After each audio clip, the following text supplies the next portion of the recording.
नाज़िन ठुल जे ॻोठ अब्दुल रहमान बुरड़ो मां बरसाती पाणी निकाल न थियण सबब रहवासी अच वञ में ॾुखियानि खे मुंहुं ॾेई रहिया आहिनि। पेश आहे मीर मोहम्मद बुरड़े जी हीअ रिपोर्ट।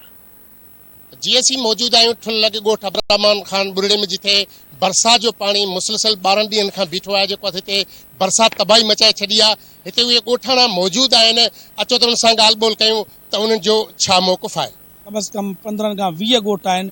ईअं सम्झो त जस्ट लाइक मंछर जो मंज़र ॾेई रहिया आहिनि। ॿारनि जो सभु पाणी अची असां वटि गॾु थियो आहे। असांजा रोड रस्ता तबाह आहिनि, असांजा घरनि में पाणी दाख़िल थी वियो आहे, असांजा ॿार बच्चा बीमार, सभु शइ माना असांजी ज़िंदगी मफ़लूज थी वई आहे।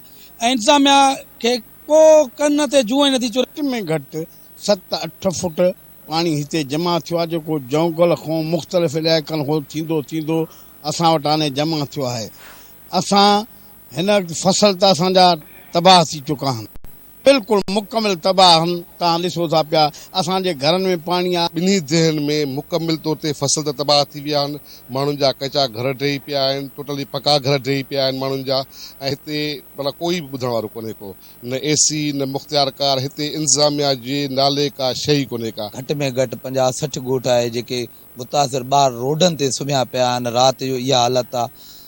असां इंतिज़ामिया खे DC साहब खे अर्ज़ु कयोसीं, मुख़्तियार कार साहब खे, SDM साहब खे चयोसीं, सिविल जज खे चयोसीं, कलोड़े साहब खे त साईं तूं अचु, तूं पाण विज़िट कर त वाक़ई तूं ॾिसंदे त कहिड़ी हालत आहे। हिन करे असांजा ॿार मरनि था, फसल तबाह थी, असांजा घर किरनि था। बीमारी एतिरी आहे जो कल्ह मुंहिंजो मामनि जो हिकिड़ो कज़ियो थियो आहे, मुक़ में जॻह न आहे पी सूमर शामिल, त असां उन का आख़िर रोड ते रखियो आहे।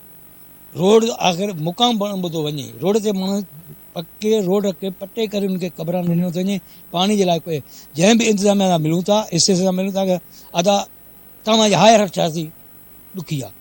ॻोठ अब्दुल रहमान ऐं UC चांडाण में जेका 7 खां 8 फुट पाणी बरसात जो बीठो आहे, हिननि हिन वस वारनि खे इहा अपील कई, ख़ुदा जो सो इहो जेको बरसात जो पाणी 7 खां 8 फुट बीठल आहे, इन पाणी खे को रस्तो ॾिनो वञे या को कट हयो वञे।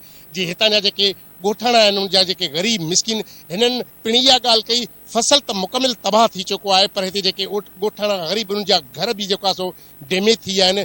ख़ुदा असांजी वाहिर कई वञे। कैमरामैन रायब अली सां गॾु मीर मोहम्मद बुरड़ो, धरती TV न्यूज़ ठुल।